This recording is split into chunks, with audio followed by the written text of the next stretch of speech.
ce n'était pas une simple tentative de voler un avion militaire russe. Ce qui se préparait pouvait mettre le monde au bord d'une escalade majeure. Aurait pu si le FSB n'avait pas intercepté l'opération. La cible, l'équipage d'un avion de chasse MiG-31, l'un des appareils les plus redoutables de l'aviation russe. Un pilote et un navigateur. Les deux ont été approchés séparément. Dans le premier cas, c'est un employé de Bellingcat, un certain Sergei Lugovskoy, qui entre en scène, proposant d'acheter des informations anonymes, payées sur une carte bancaire personnelle.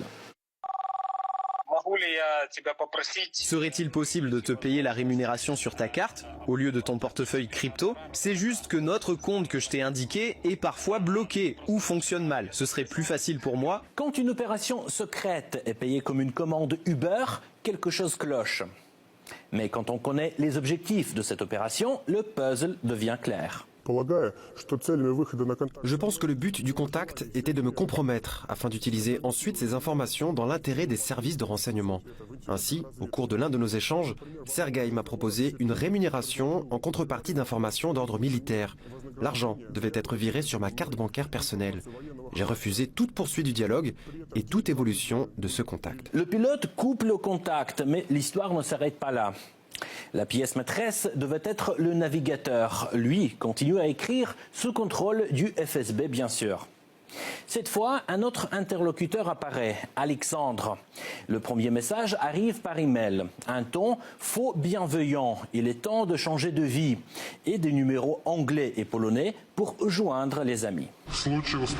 En cas de détournement réussi de l'avion, une somme d'1 million de dollars m'a été proposée.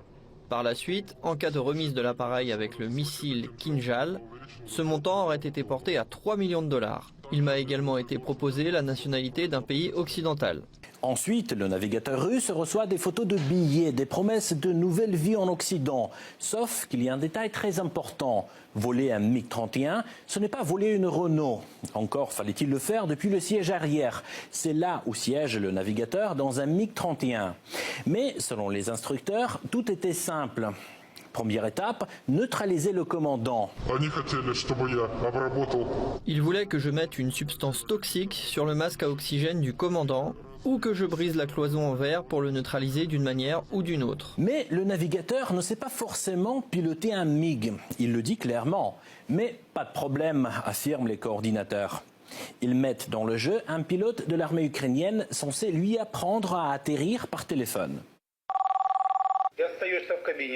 Tu restes seul dans le cockpit. Ta sécurité en dépend. Tu dois au minimum faire atterrir cet avion. On peut tout apprendre à distance. Recruter un navigateur pour voler un MiG-31, c'est un peu comme embaucher un plombier pour faire de la neurochirurgie. Tout devient clair et net quand apparaît le plan de fuite. Le détournement de l'avion MiG-31 était prévu lors d'un vol au-dessus de la mer Noire. Lors de la planification de l'itinéraire, Alexandre a proposé d'effectuer une approche vers l'aérodrome situé dans la région d'Odessa, en passant par l'espace aérien roumain au-dessus de la ville de Constanta. Le scénario était le suivant. Un MiG-31 équipé de missiles Kinjal devait entrer dans l'espace aérien de l'OTAN, direction Roumanie, puis se poser à Odessa. Sauf que la vraie valeur n'était pas l'avion, ni même le navigateur. Le but, c'était la violation de l'espace aérien de l'OTAN, le casus belli.